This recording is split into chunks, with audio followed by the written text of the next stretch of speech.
1, and now we're on the air. So this will be the about 2 minutes of pre-show where everybody can get goofy and start making noise and doing whatever. I can't wait for this episode. I've been waiting all week for this episode. That means he's taken some medication. Actually, I stayed up late last night watching the entire season 1 of Polygon. It was kind of a binge watching. I had to get caught up on it. That's what all America does. Oh, God.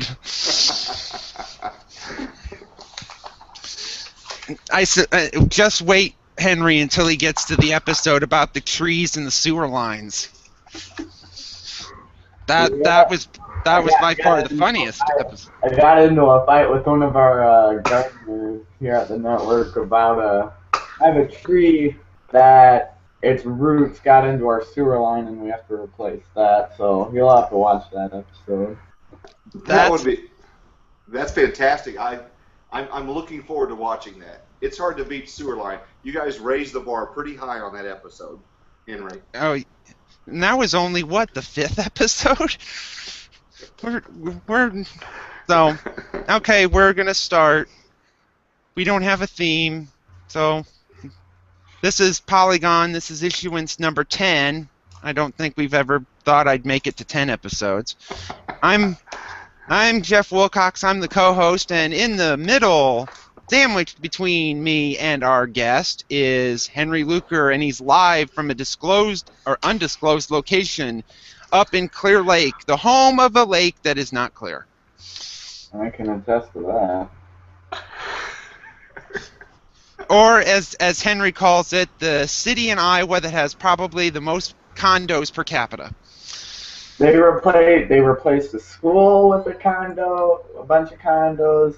They built some condos by our big garden place, and then they tore down a welding place for condos. Pretty much any place that the city buys is going to be turned into condos. And you know what they need to put in all those places with condos? Tornado shelters. There you go. There we Exactly. go. So, but on our left, well, at least he's on my left, this famous person, he's so famous that he's actually decided to be on this program. So we're not sure if he's taken any medication or if he's on something. But Dan Threlkeld is with us. He's live from his house or his office or somewhere, some undisclosed location somewhere in and around Tulsa. That's right. He has worked in Oklahoma television. I believe you started briefly in Lawton, is that right?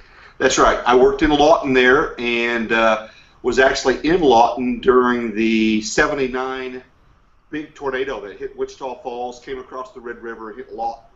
That was the first tornado I ever saw was in 1979. Henry, that was long before you, brother.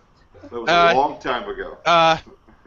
I was born in 1980, so I was before me too. Born before both of you. And then that goes, and then you were at KFOR, which was at that time known as KTVY. Very good. Thank you. You've done your research. Actually, there was a brief period between Lawton and Oklahoma City, and guess where I worked? What market? Oh, probably. Oh, great. This is going to be... Henry, would you like to take a guess? I'm not even going to attempt it. I'll say it's the Sherman-Denison, Texas. Well, that would be a good guess. Let me say 2 words. James Spann. I worked in Birmingham, Alabama.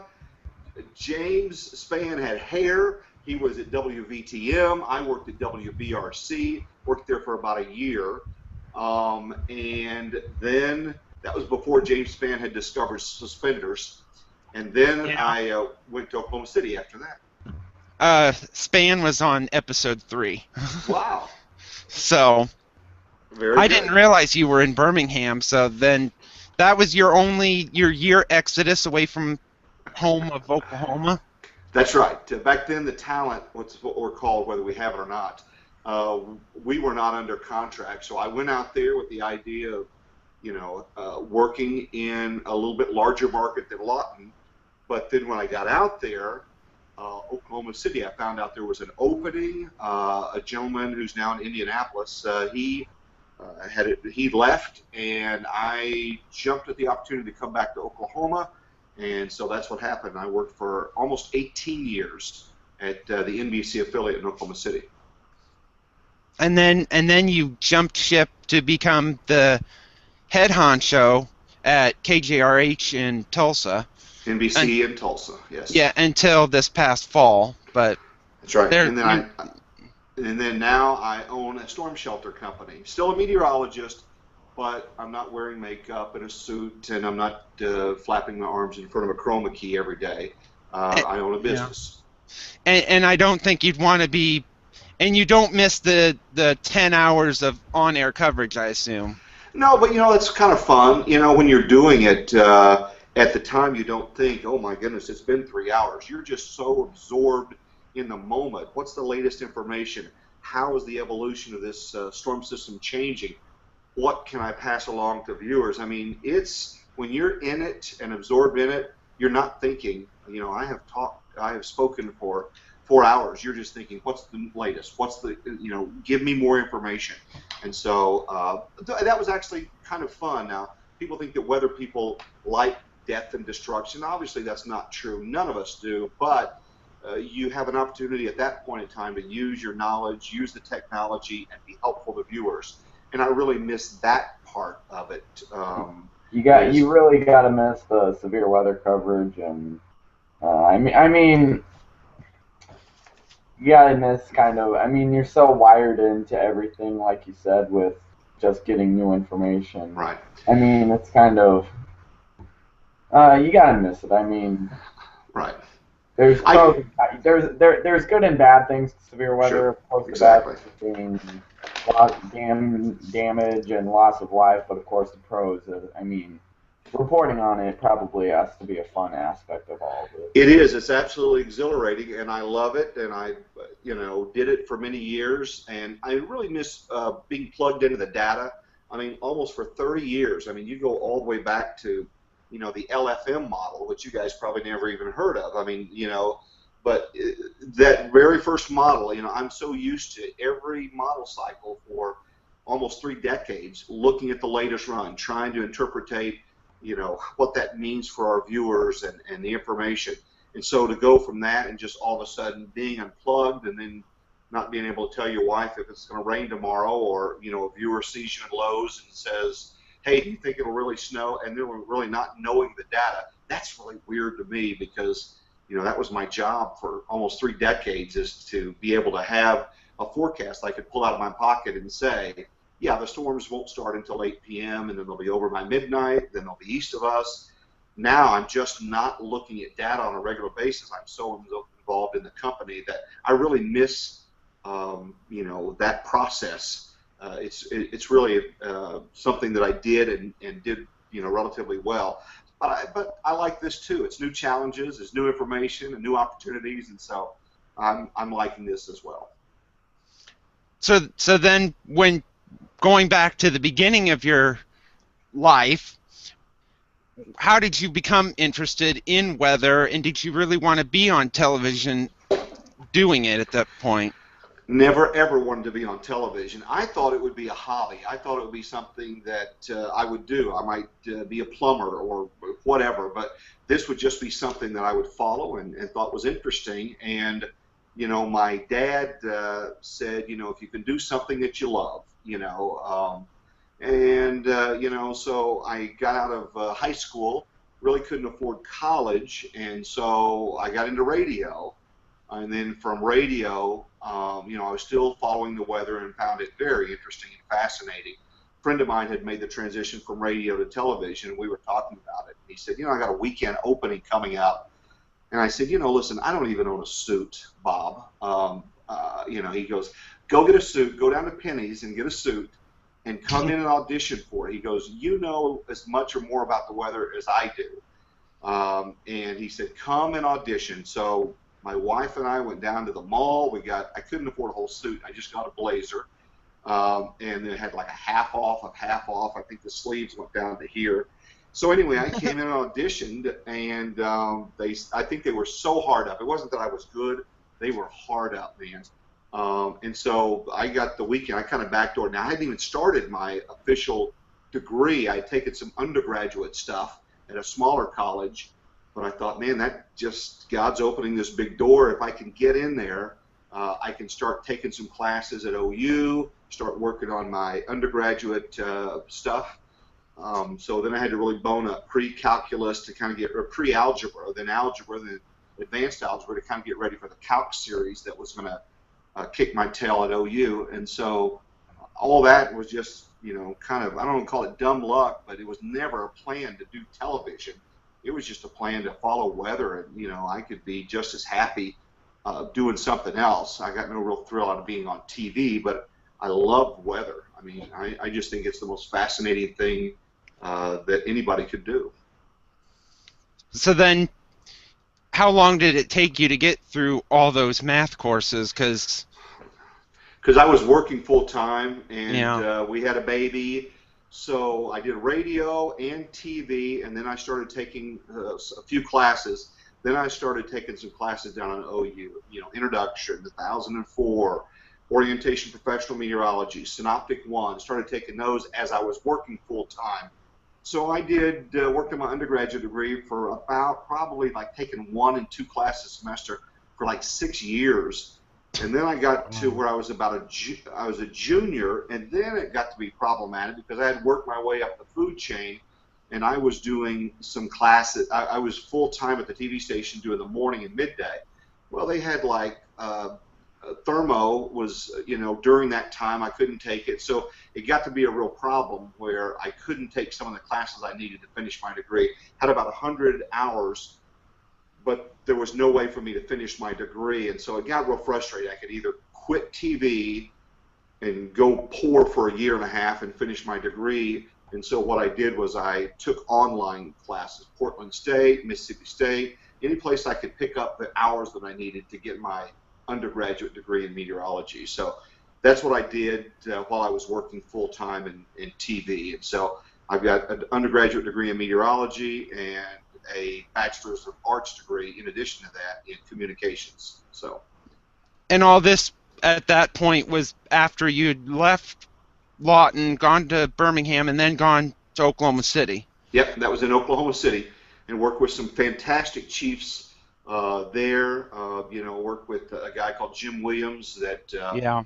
was a phenomenal meteorologist, and he was the best teacher. You can study books and textbooks, but you learn it by doing. I don't care what it's like buying a book on how to play the guitar, man. Until you hunker down and just start playing, you never learn it. Meteorology is that way. You've got to get in there and look at the data, blow a few forecasts, look at satellite, go back and review what the model said was going to happen, what really happened, find out the discrepancy, and that's kind of what I did with Jim. He taught me, man, so much about. We plotted, the TTAA, the upper level raw numerical data that now just comes in, but we plotted the raw stuff. He made me plot surface stuff. I mean, surface maps, hand-drawn maps. But man, that was great for finding out all kinds of little features that I wouldn't have seen or recognized otherwise. You got to really get kind of hands-on with everything from like what different model stuff, and then of course radar data. I'm sure at that time, and just kind of you didn't have you were getting your degree at that time, but hands-on experience with those chiefs that you mentioned probably really helped out with. I got to tell you, some of the best meteorologists I know may not have that piece of paper, but they know the atmosphere. I could start spitting off names, and you'd recognize a few of them.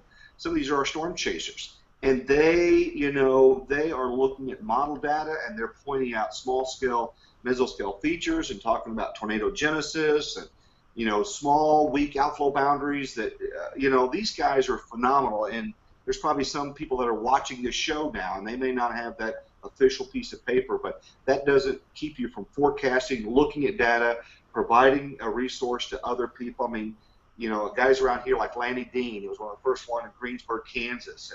And, Lanny is a fantastic meteorology. No, he doesn't have the piece of paper, but I'd put his skills up against just about anybody, because he's great, and not just because he's a friend of mine. It's just I have a lot of respect for him, and there's hundreds of others out there just busting their butt every day. They have regular jobs, they're plumbers, whatever. But it comes to data, man. They're studying the information and looking at it, analyzing it, and that's what's so cool about this technology. It allows us to do shows like this, but it also allows the average guy to have access to a wealth of data. And talking about Jim Williams, he had been at Channel 4, I believe, since the late 50s, I believe, and he retired in 1990, I believe. So for having somebody who's gone all the way back to the beginning of television, Right. when he had pretty much had to draw the maps, like you said himself, so Right. of course it endears to the younger people Yeah. that you have to do that stuff, because a computer can't just spit everything out. You have to go into detail, like you've said. And Jim taught me a valuable lesson. We look at surface obs all the time and things like that. And how many times have you listened to the radio and you're driving along there and the guy's saying, well, it's clear, and you look out, there's this stratus deck up there, or whatever. And Jim taught me, and it's something I tried to do my whole career. He said, let's step outside. And really, like 5 minutes before the newscast, he would just walk out to the back door and look up. And that seemed so simple to do. But there was a lot of times, I gleaned a little information about that. There'd be some smoke in the air from some fire, or I'd see, whatever. But anyway, Jim said, just take a couple of minutes, and that's all it takes. Stick out your head out the back door, kind of look around, never mind what the surface op says. Tell the viewers what you saw and what you experienced. And that can work today for radio or anything. Just take the time to stick your head up and don't have your nose just stuck in the data. There's a whole world out there, and we got to kind of check it out and appreciate it. Yeah, like Jeff said, you can't always get data. You can get plenty of data, radar data, models, and stuff from a computer. But having that on the ground, just taking a look. Computers can give you a lot of data, but having that, just looking outside and kind of picking observations too, probably really helps in just making forecasts and just kind of having a good note of what's going on right around you. That's why spotters are so valuable. We see, bounded weak ecoregion, or we see some little outflow boundary, or, whatever little fine line, but to have those eyeballs out in the field to be able to give us, ground truth of how big was that hail, and all that, as the wind shifted there and all those things. Those guys and gals, they're just invaluable. And some people say, yeah, it's gotten out of hand. Yes, it has. That could be a whole different show. It has gotten too crowded. The chaser convergence is just really clogging roads and causing big-time problems. But having that information out there is just, I can't tell you the difference it makes in coverage and information to the viewers when you're back in the studio and you're looking at 30 different computer screens. That one guy is streaming back video. That's where my eyeballs are. Let's see what that sucker is doing. Let's see if it's lowering now. Let's see where the scud's going. Let's see what's going on there. And I love my spotters in the field. I have so much respect for those guys. It's really nice to, like you said, it has to be really nice just to have those observations, especially during severe weather. But like you said, it does get pretty bad at times. Chaser convergence. We experienced that here. Jeff might have a better. Was that surprisingly we have chaser convergences in Iowa? Yeah, really? Well, even back with the El Reno tornado, that was a perfect example of chaser convergence. That was just absolutely horrible. Right during rush hour, as that tornado was going through, I remember looking at the spotter network, the thing that pinpoints the spotter locations, and you could not see the actual radar data because the actual points were everywhere, and it was crazy. It was rush hour. It could have really been a bad situation because the roads were packed and there were spotters right in the line. And sometimes, spotters really have to have training, and there is a point where you just have to say you don't go out. Like high risk events, you don't want to be in the path of a tornado Right. because they can do anything. They can change direction in an instant and be right on top of you.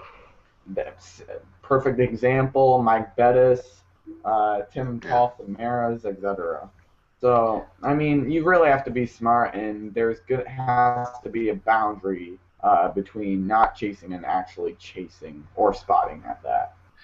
When I have viewers that will come up to me and say, "Hey, I saw the movie Twister, or I saw the Weather Channel do it, and I want to be a," what do I do? And I say, don't. Go to beginning level spotter training classes, then hook up with a veteran. It's nothing structured, but become an apprentice. Find some old seasoned veteran that can teach you what to do and how to do it. Go out with them for a couple of seasons and learn what to do, but more importantly, learn what not to do. Hang out with a veteran first before you get out there and put your life on the line. And that really helps, and I mean, helps in chasing. It helps in just general meteorology just to have a veteran and someone that, as they say, someone that is smarter than you, that Yes. can help you good situations and what to do and what not to do. And I mean, really anything in weather, and not just weather, but field, really. Exactly. Now, we're going to have to go to this picture. If I'm screen sharing this, I think it's working. There's a certain person here. I believe this is Dan, and this is May 3rd, 1999, if my Right. screen share is working. We're seeing it. Yeah, so you're going to have to tell us about this day.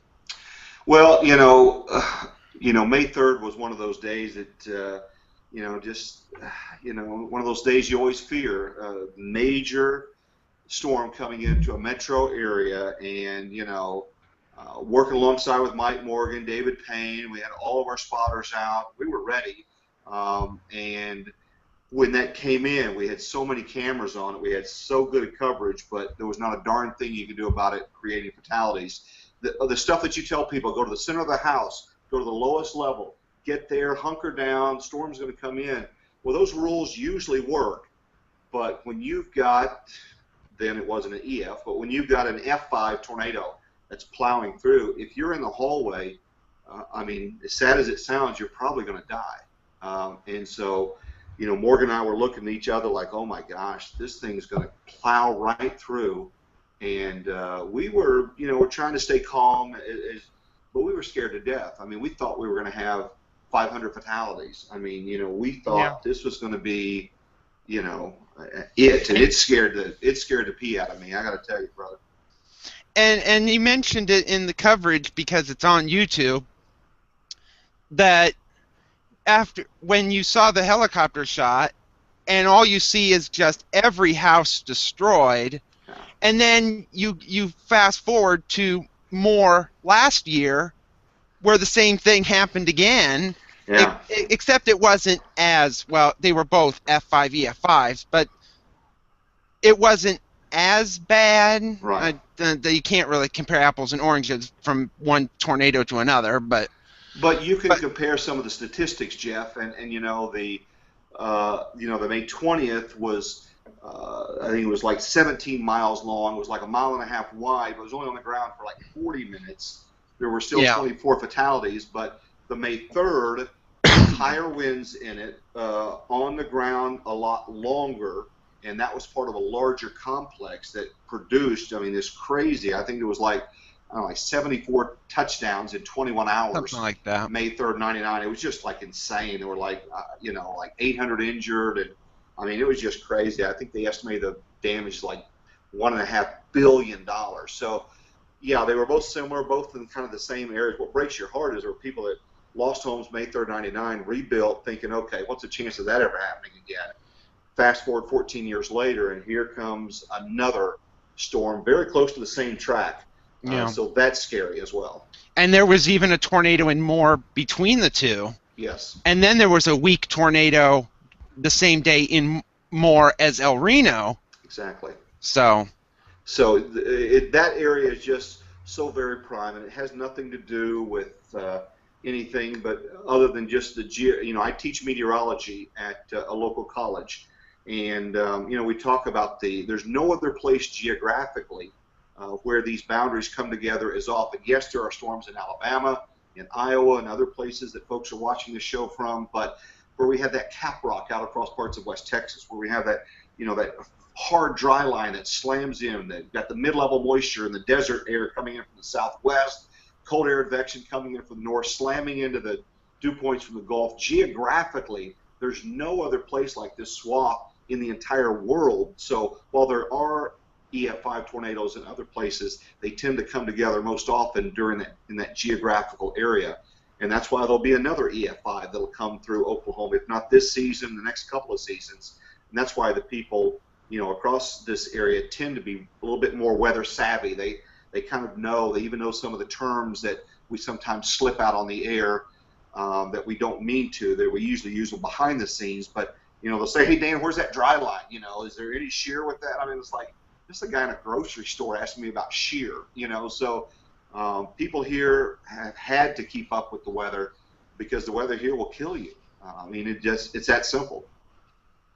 Another issue we can probably talk about with that is, do you think now even back then, do you think people take tornado and severe thunderstorm warnings as seriously as they should?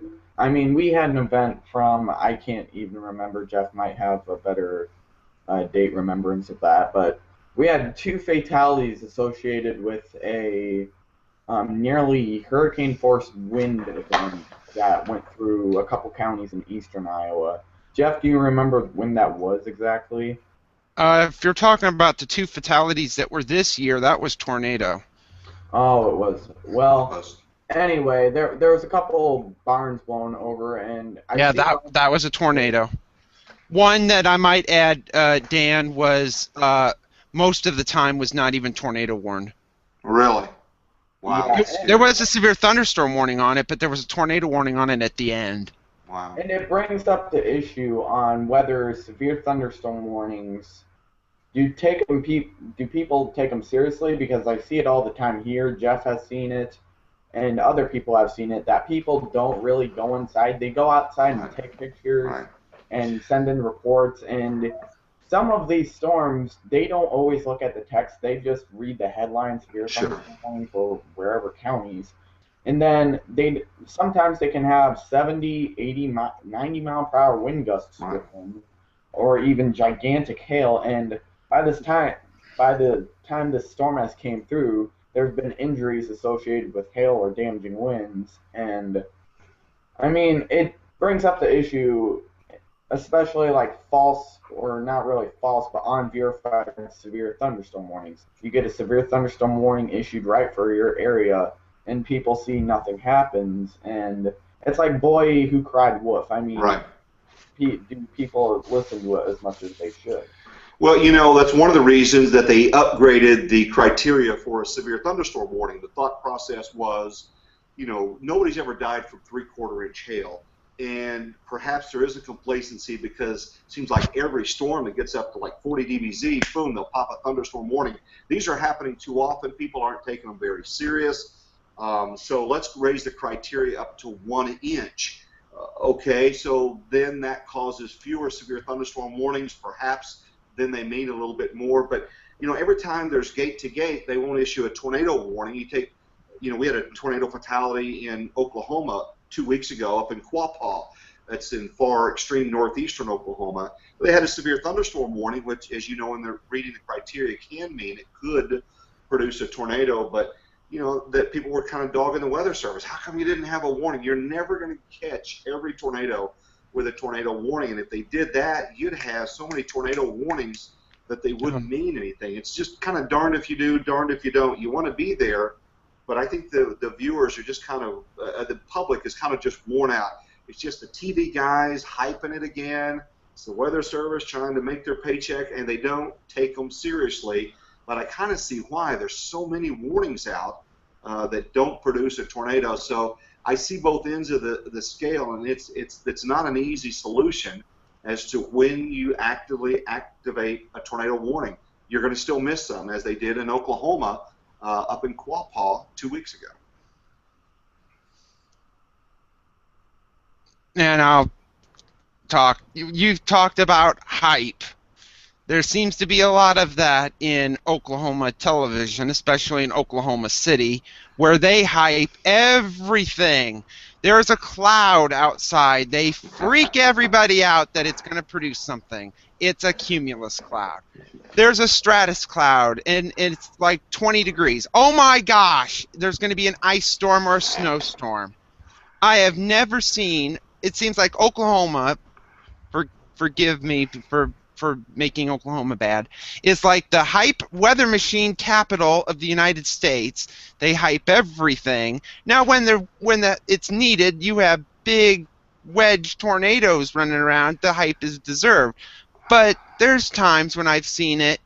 Oh, there's a cloud outside. We should go on the air and talk about a cloud. Okay. Well, I will tell you this, Jeff. Now, listen, I don't care what viewer you ask and what market. You take somebody in Des Moines, they would accuse John McLaughlin of getting overly, there's too much coverage, or there wasn't something. You take something that happens in Atlanta, they would say, all the weather people, people tend to kind of beat up the weather people for too much coverage. And yet, if there is not enough, but some of that, to stick up for the weather people, some of that is not the weather person's doing. A news director or producer will say, at 2 o'clock in the afternoon, they will say, you're leading the 5 o'clock newscast. We're going to have a reporter here. We're going to have a helicopter shot there, and you're doing 2 minutes. So the viewer would think, good Lord, they got the helicopter up. They got Joe Bob standing there. There's no storms out there. These guys just look. Well, some of that was not the weather people. The producers and the management said, we've got all these resources. We've got $1 million radar. We've got all these resources, and that does generate viewers. We're going to stick them out there. And most weather people don't have the clout, unless, you're a James fan or you're somebody that people actually respect and listen to. Most weather people in their shop can't say, no, we're not doing that. I'm only doing 30 seconds because those storms are not going to happen until 22Z. So, or whatever. I mean, those storms are going to be late. And so most of us can't do that. You got to say, yes, boss, I don't want to. I don't think we need to, but I'll do what you say. So, yes, there is a lot of hype, but don't necessarily throw the weather people under the bus. We do as we are told to do, and sometimes we don't like it, but you kind of have to do that to keep your job. And in some cases, we're going to get back to your time in Oklahoma City. You have talked about Jim, but you have not talked about Mike Morgan. Right. And he's still there, and he became a little bit infamous for saying a phrase. This is what started our show, the first episode last summer, about Mike Morgan telling people to get in their cars, which I can understand. Maybe that's like a thing in Oklahoma, because I would never, that would be like, if any of the weather people here said that, that would be like, oh my gosh, that's surprising. But then you have to remember that back in the old days, you can remember the old days, that there was always that thing about, if you see a tornado and you're in your car, drive away from the tornado at a right angle. Right. And I would assume that's what Mike Morgan was saying in that case. But it was to the point, and I saw this when I saw not just El Reno, because that's where he really did it, with the Moore tornado in 2013 last year. You had all these highways just clogged with cars, and I was watching it. I was watching the live streams, and I'm thinking, oh my God, I'm going to see cars get flung into the air, and these could have been people that could have been in their homes safe. For example, and this goes back even to the Wichita Falls tornado. In 1979, most of the deaths were in cars, and many of them were, if they had stayed home, they wouldn't have even been in the tornado path. Well, my understanding of that, in fact, if you get the old, probably on YouTube somewhere, Terrible Tuesday, my understanding and my thought, my understanding and remembrance from that is what happened. In fact, the Site Center Mall, apparently there was an announcement made, and I don't know if it's the old weather folklore, but there's actually a granite monument outside of the Site Center Mall. Apparently there was some kind of an announcement made. There's a tornado approaching, and the person making the announcement thought they were doing the right thing, told people there's a tornado approaching. People panic, as people do, scurried out to their cars thinking, let's get in the car, let's get the blank out of here and get home to take care of Junior or whatever.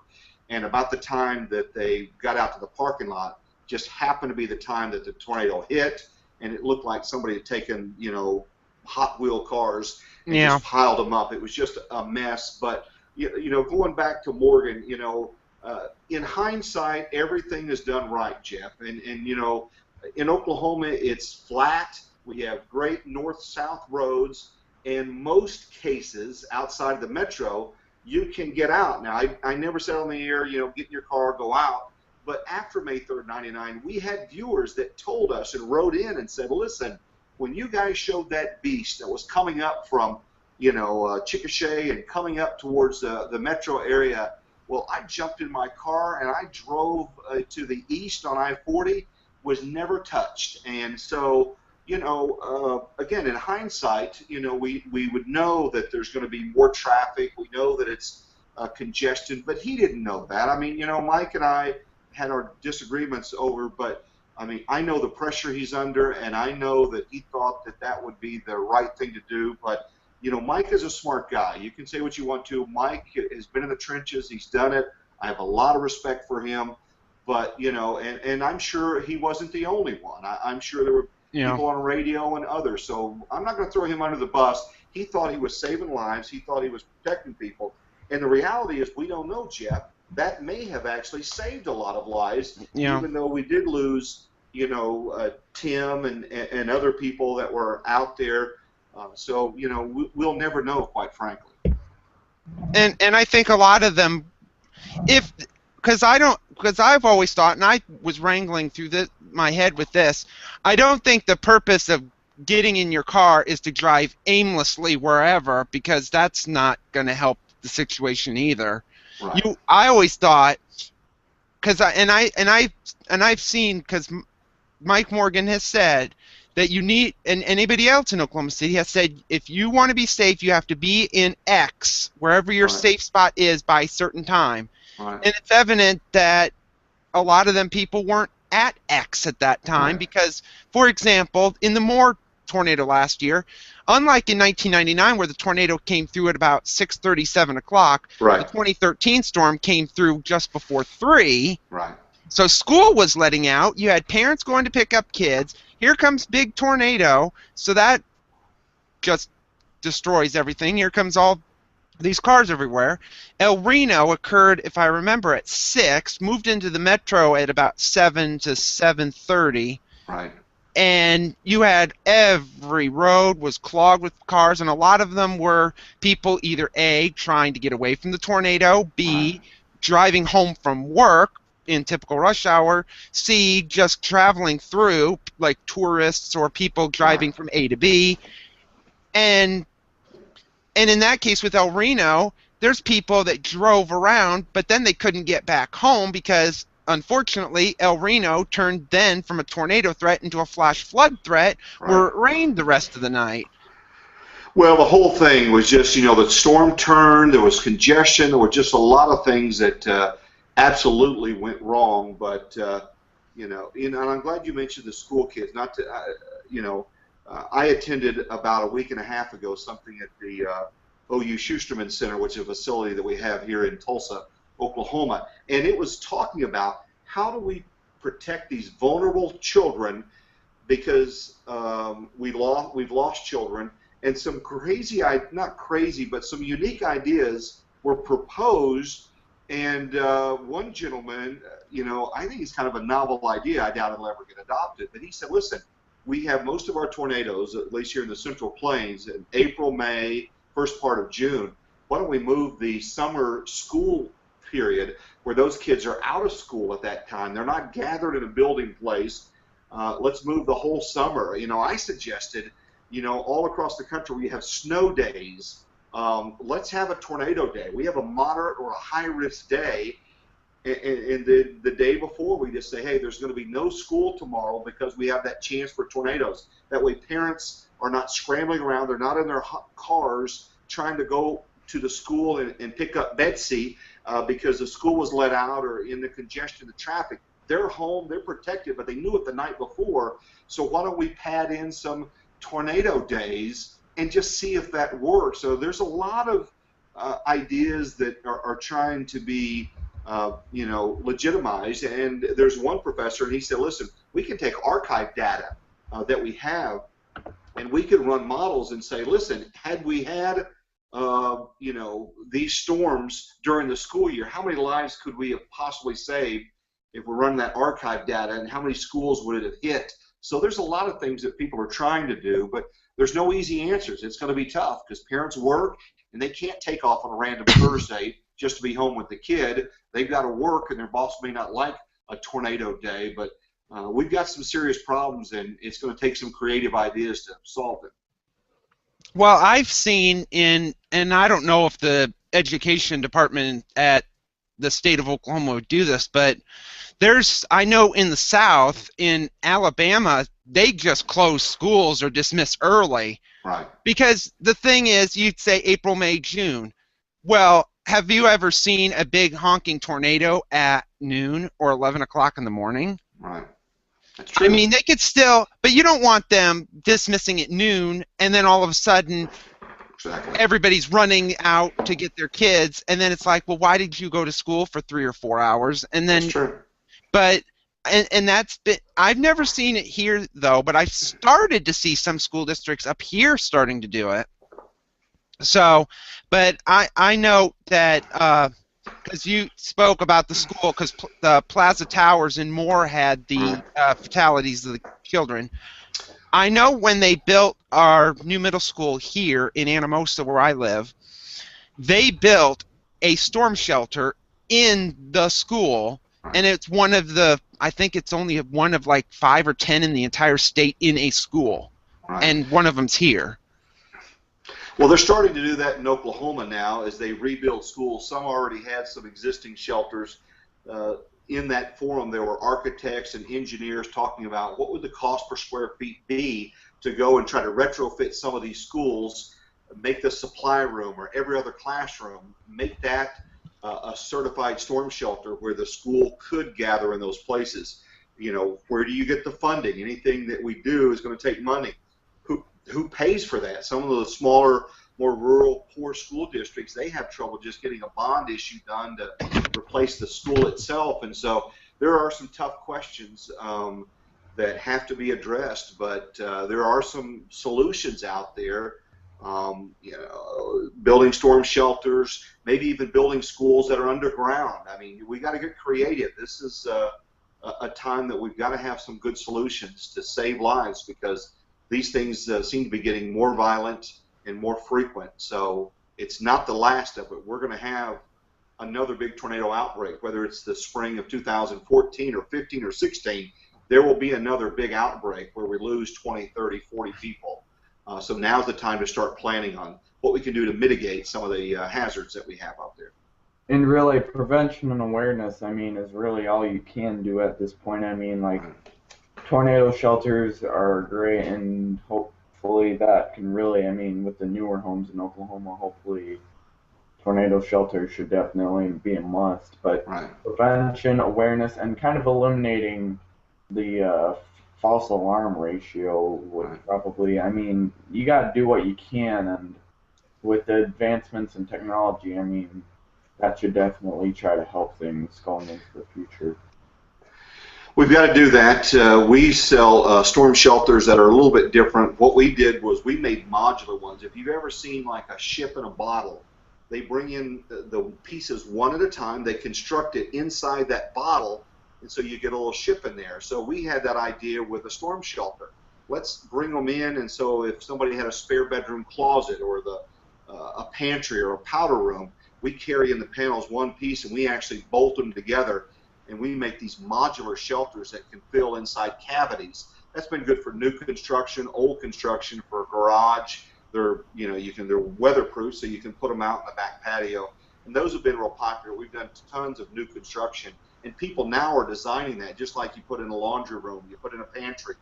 People are putting in a storm shelter room in their home designs. So you go down the hallway and you see a door, and it just looks like you're going into a linen closet, but when you open that up, inside there's a storm shelter. It's not some big ugly box.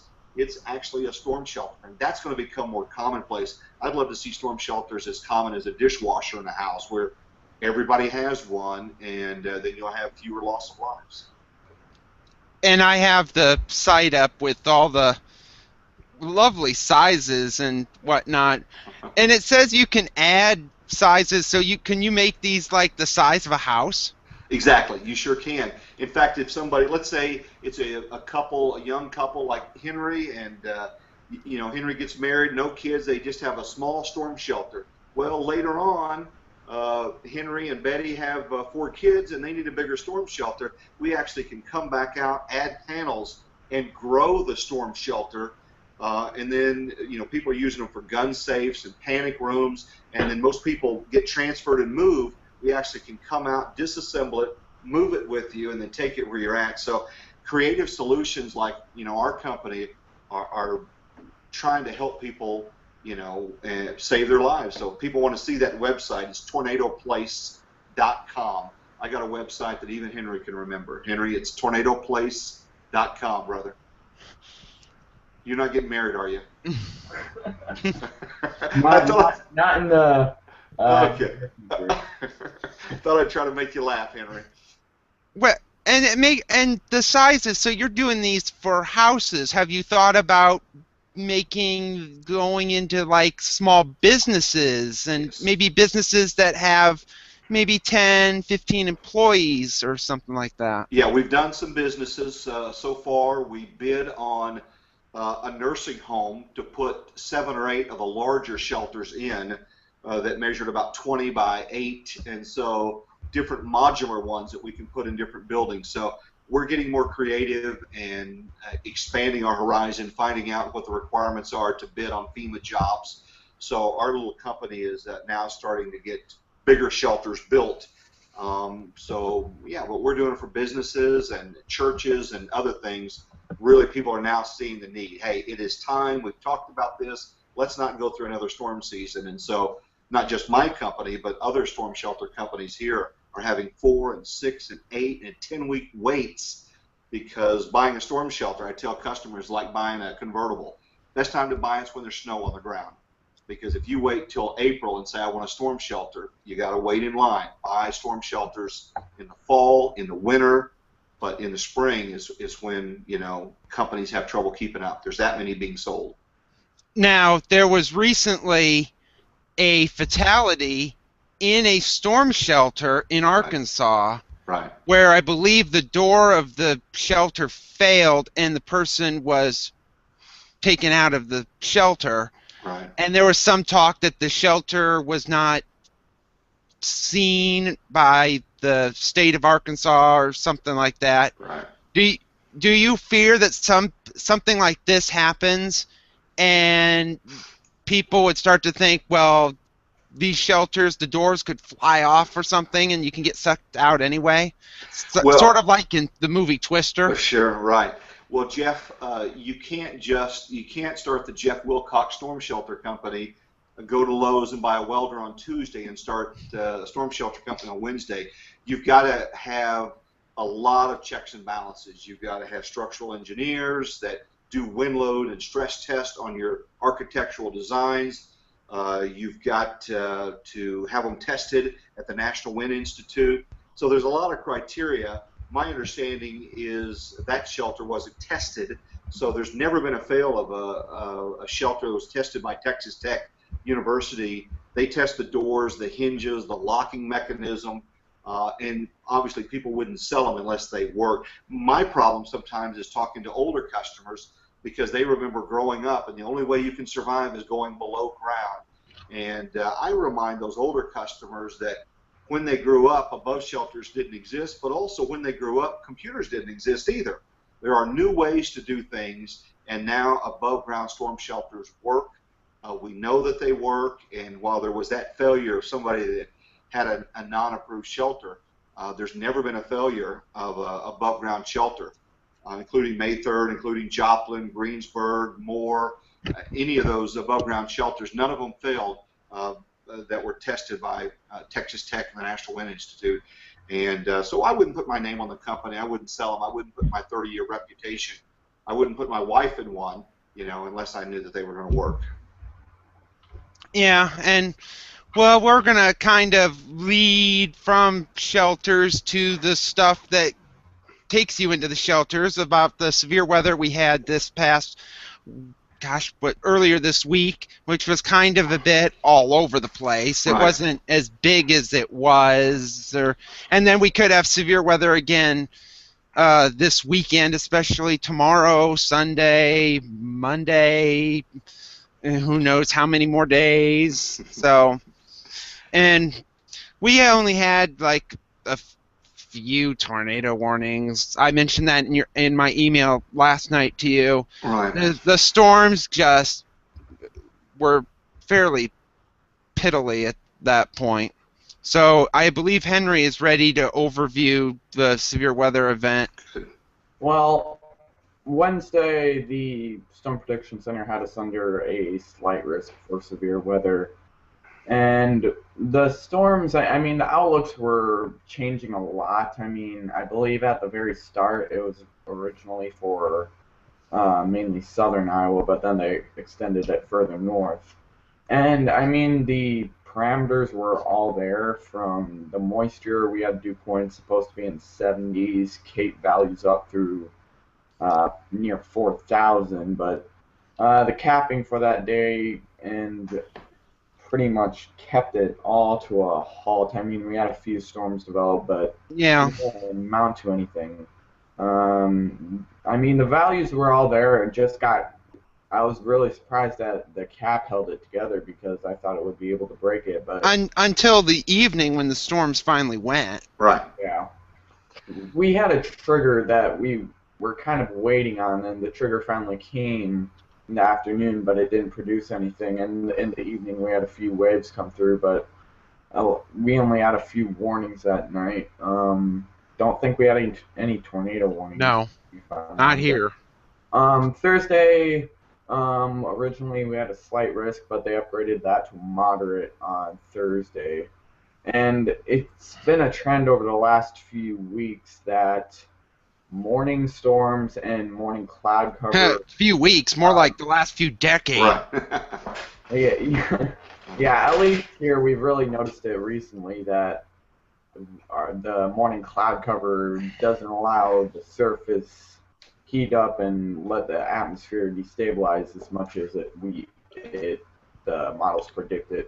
And that's really what happened. We had some storms continuing into the morning. I mean, we were ready to go in case something did pop up. And, I mean, we did have a good, I mean, it wasn't a big outbreak, but we did have a couple warnings, severe thunderstorm warnings a lot, but didn't really amount as much. The only storm that was of excitement was that big hailstorm that hit Des Moines, and then within 10 minutes just died. I had never seen a hailstorm drop baseball-sized hail, and then 15 minutes later it's gone from radar. Well, sometimes big hailing events, they'll cut off the inflow, and so sometimes with these big hail events, that inflow just gets shut down, and that whole thing just collapses. So you can go from a 65 DBZ storm down to 20 DBZs, and really in 4 or 5 volume scans. In just a very short time, that thing just collapsed. Of course, that's inherent, creating those downburst winds that can cause just as much damage sometimes as a EF0 or 1 sometimes. And Henry, sorry to interrupt. And Wednesday night, Thursday morning, we had a thunderstorm collapse, and it produced a heat burst. Wow. Which was not a big heat burst. The temperature went up about 10 degrees. The dew point dropped 20. Wow. And I was the first to notice it, and I had it was later confirmed by the Weather Service that it was. So, but yeah, you have these, because they were issuing severe thunderstorm warnings on Wednesday night for storms that look like showers, and that's what it was. It was pretty much the storm just collapsing straight down, but the thing was, it must have kept doing it for a long time because it kept doing it for another 20 miles. Just keep recycling. It produced another heat burst at Albert Lee, Minnesota, it just produced. I don't know how you can have heat bursts in a line, but evidently I've always heard of a heat burst in one spot, but I don't think I've ever heard of a heat burst moving Right. because the temperature went up and then it went right back down within 20 minutes after it had done it. So, but that which leads me to the thing of if you have damaging winds, could and I'm trying to think of the shelter. Would you want people to go to your tornado shelter or any tornado shelter that's approved, even if we only have straight line winds, say 70, 80, 90, because you get 70-mile-an-hour winds like we had a couple of weeks ago, and that's going to take a barn and just blow the roof off, and that's just as bad as a tornado. Yeah, I would recommend people, I mean, if you've got reports or they're starting to show velocities of 70, 80-mile-an-hour winds, to go in the shelter, because that's where people are hurt from flying debris. So shards of glass, other things that are embedded in that wind, that could certainly cause damage. So absolutely go in there for a very brief time. Problem with downbursts is by the time you recognize them, they're over. But straight line winds generally will have some kind of a signature on radar. You'll see the big bow echo that's kind of approaching your town. That would be a good time to go into a shelter or anywhere. Take cover for a short period of time till it passes. Just kind of going off back to the hailstorm around Des Moines. The parameters that we saw originally we thought originally that most of the storms would die around 7, but at that point it was pretty much running on fumes. And by the time, we were watching it, I think it started up probably down south of West Des Moines, and it moved gradually up toward Ankeny, and it was dropping baseball-sized hail. Wow. We had someone on the phone during our live coverage, and she said that the hail sounded, it was producing damage. At least that's what we were told. And as soon as it pretty much reached north of Ankeny, it pretty much died out, and I'm guessing that was when the instability just kind of got cut off at that point. But we even had storms after that. They just kept, I think the downburst would blow, then you'd have the outflow boundaries, and they blew up other storms. But eventually, the storms got into eastern Iowa, where I'm at, and they just died. Just collapsed. I got no rain, although the last 2 years here, we've had a really bad drought. But we've had so much rain and snow this winter and into this spring. My grass is green. Everything is growing. The trees are about 4 weeks late because it's been so cold. The trees should be all completely leafed out by now, and they're just budding now. Wow. So, and the crops are late. Everything's late because it's been so cold. And then I heard a forecast this morning where it says there's a forecast of snow for the Twin Cities next week. Wow. I'm thinking, please don't bring that here. We actually had our own snow event last year during May here, and that dumped, I think, 10 inches here. That's like a snowstorm in Oklahoma and like St. Patrick's Day. Yeah, it's will be quite rare here, and it will be. City broke the Iowa all-time record for May. May. Yeah. Here we've got gardens in bloom, and it would be a major problem. In Oklahoma, we're not used to that snow. We talked about closing schools. There have been schools that shut down for a half inch of snow in fear that people didn't know how to drive on it and things like that. But I could only imagine in May, if we had a winter-like event here, it would just be chaos. And I know that snowstorm dumped, I think, 13 inches of snow was the highest total. And that was in north central Iowa where Henry is. And how much snow did I get? Nothing. Rained. And that was funny because that was the same weekend. It was the first weekend in May last year. And we had and there was the Pella Tulip Festival, which is in Pella. Tulips are in bloom. It snows on top of all the tulips. Wow. The year before, the tulips had all, I believe the tulips had already all bloomed because the year before the temperature had been 90 degrees in March, and all the tulips bloomed then. So we've had wacky weather. This is the first, well, normal weather we've had. Today was probably the most normal day. It started cloudy and then it cleared and the highs were in the 60s. But we're getting fewer normal days now, seems like. And either Henry's going to ask a question or something, because I'm about going to have to start thinking up some more.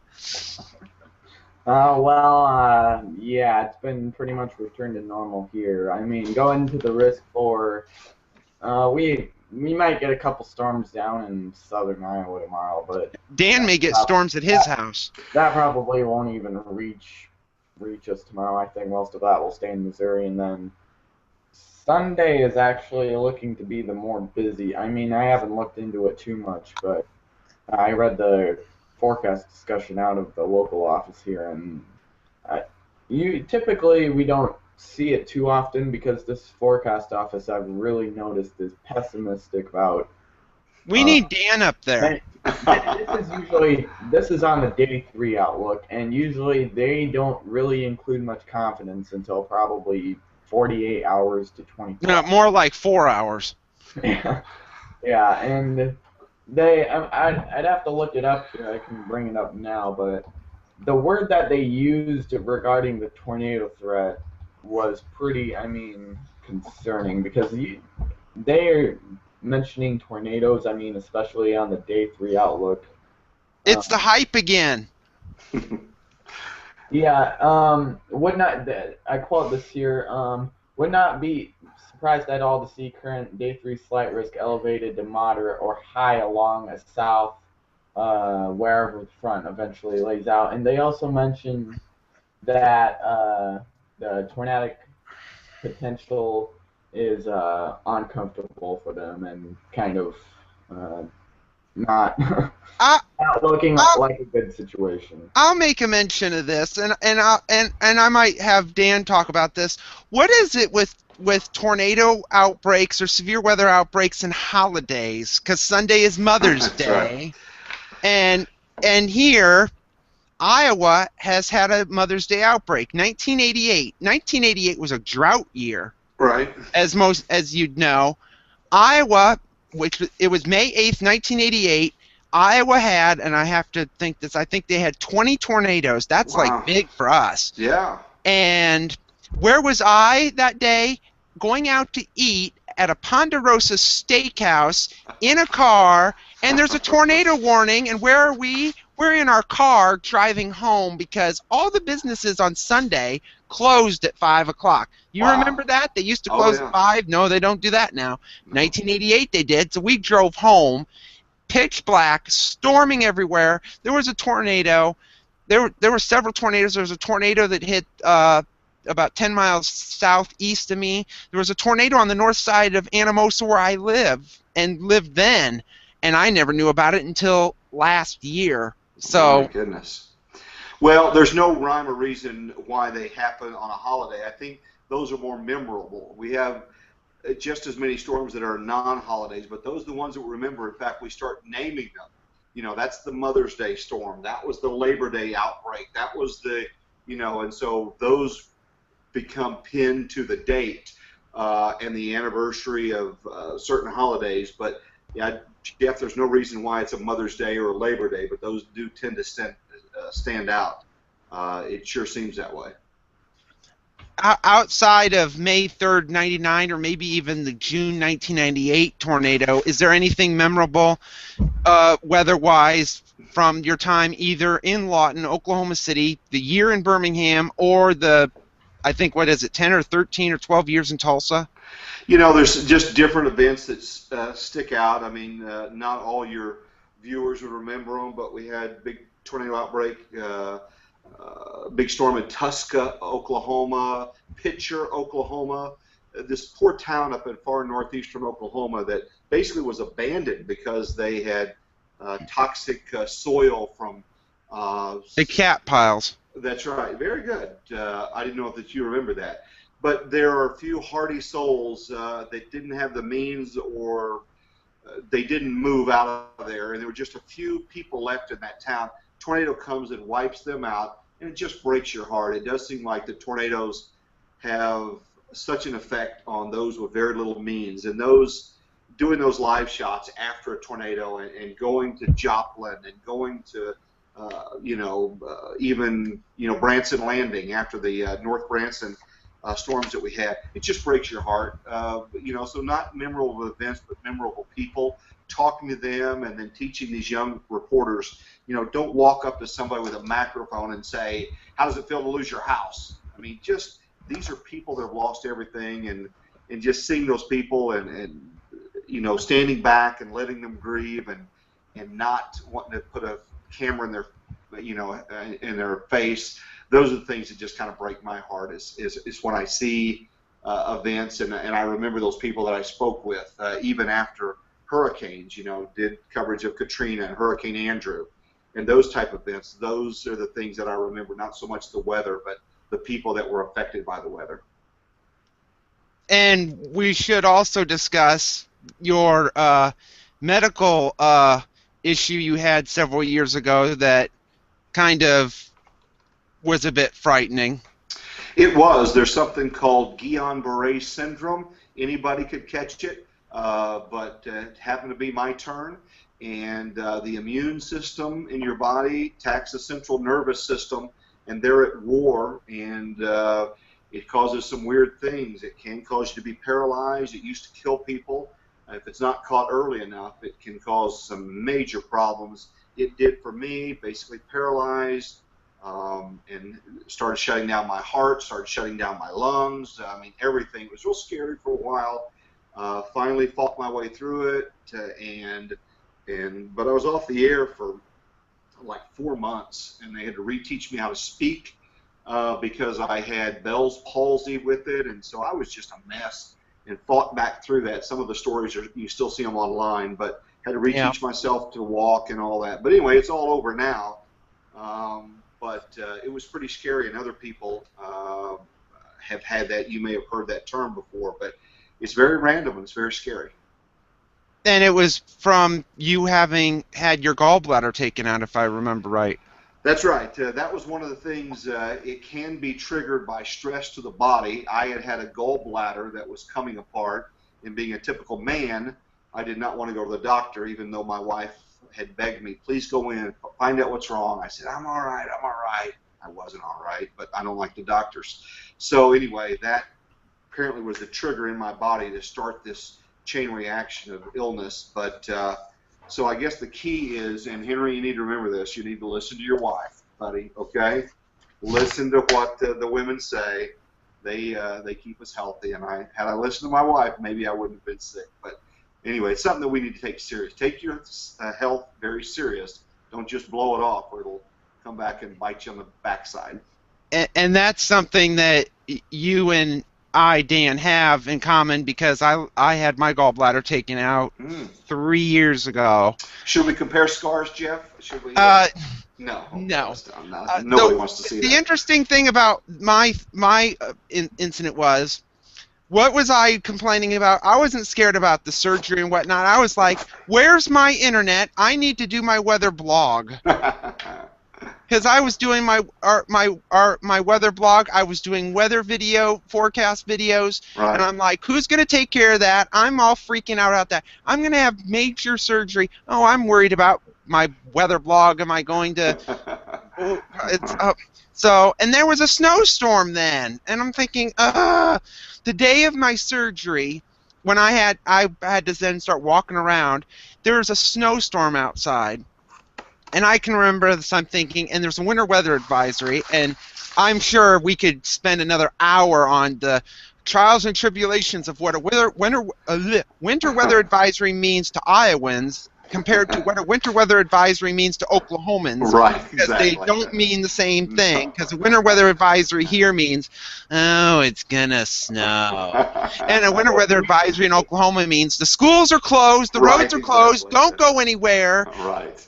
But that was We discouraged. could go into a debate over winter weather advisories. I think. Right. yeah, given the fact it's now May and it's tornado season, let's talk about snow.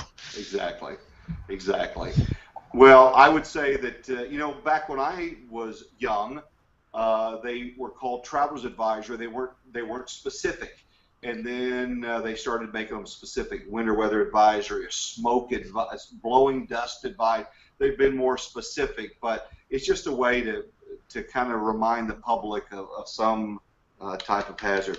Guys, my battery is running down.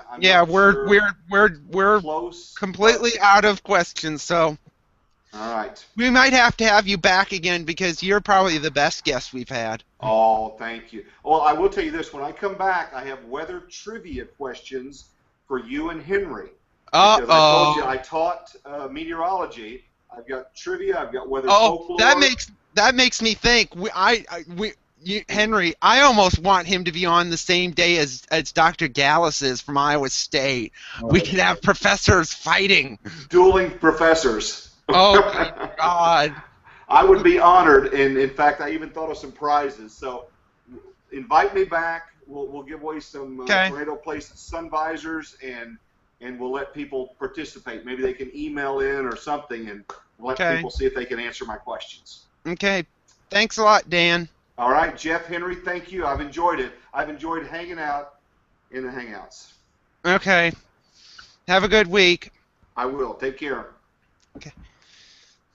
Now let's see if Dan will get off or not, because we still have probably 5 minutes or so left I'll let to you go. guys wrap it up. Thank you. Okay. We have upcoming guests, I think, on the show. I'm trying to see where they are as Dan has now left. We have, as I said, Dr. Bill Gallus from Iowa State is going to be on. He has not confirmed what day yet. I think it's July 11th or July 18th at this point. Next week, we're hoping this is going to be a fun show. Adam Lucio, a storm chaser from Chicago, is expected to be on our program, given if he's home and he's not out in the plains chasing the big wedge tornadoes. And we have Mike Cox down from Bristol, Tennessee. He'll be on May 30th. Dan Goff from the University of South Carolina is on June 20th. And we have several more people that we have not heard back from, and we're going to be emailing you and telling you to do our shout-outs, Jeff. Yeah, we can do our shout-outs. I would assume with Dan having left, we already know what he was going to shout out. TornadoPlace.com. I'll let Jeff show his while I try to bring mine back up here in a minute here. Yeah. We'll get up here. Oh, my, I'm tired. It's 8:15 right now, so we'll try to wrap this up here. Yeah, mine. I'll just go with a simple one here. I want to shout out my partners down in Kansas at Fierce Weather. I've done some projects for them recently. We need to get them on because they've agreed to be on. We just don't know when. Yeah, they have a really good site. They have good staff. I mean, Peyton and Brooks down there do a really good job of keeping everything kind of in line. Their website is nice. They've put on some new features here that are really cool and such. And I've done a few projects for them, and we're good partners together. So, yeah, that's my shout out for the week. Jeff, I'll let you go ahead with yours now. Well, I'm going to shout out to. Oops. I need to do screen share to actually do it. I'm going to shout out to the College U page and their meteorology page because, I love this page, except I don't like it when it's conflicting with what people are saying, so then it makes me kind of upset. and whatnot. But Can't blame the page. Blame the models. yeah, we will just have to blame them and whatnot. Yeah, So they have a lot of great tools on there with all the models, GFS, NAM, RAP, and HRRR, and all the good short-term models. I should also shout out, or actually, I'll save that for next week. Now that I think about it. So, are we good with the show for this evening? I believe we are, but I am going to shout out. I'm going to do another one. We're going to shout out next week's guest. This is Adam. So that's who's going to be on next week, we think. So be prepared. So yes, that has been our Polygon podcast for this evening. Everybody have a good night. We have to tell them how they can contact us. Yes, you can contact us at info@iawx.net. Again, that's info@iawx.net. Tell us how you feel about our show. You can find us on Twitter. I'm at Henry C. Luker _WX. You can see that on the. Actually, it's known as Henry Kluker. Jeff is at Iowa WX. Iowa Weather, pretty much. And we're all at iawx.net, where we're forecasting the weather for Iowans. This show is produced weekly at roughly 7 on every Friday night, except for holidays or when we don't have guests. Anything weather, even if it's controversial, as we have done in the past. That is our show for tonight. Again, you can find us online at iawx.net. I'm Henry Luker, along with Jeff Wilcox. Have a great night, everyone, and God bless. Goodbye. Everybody sing! Darn, no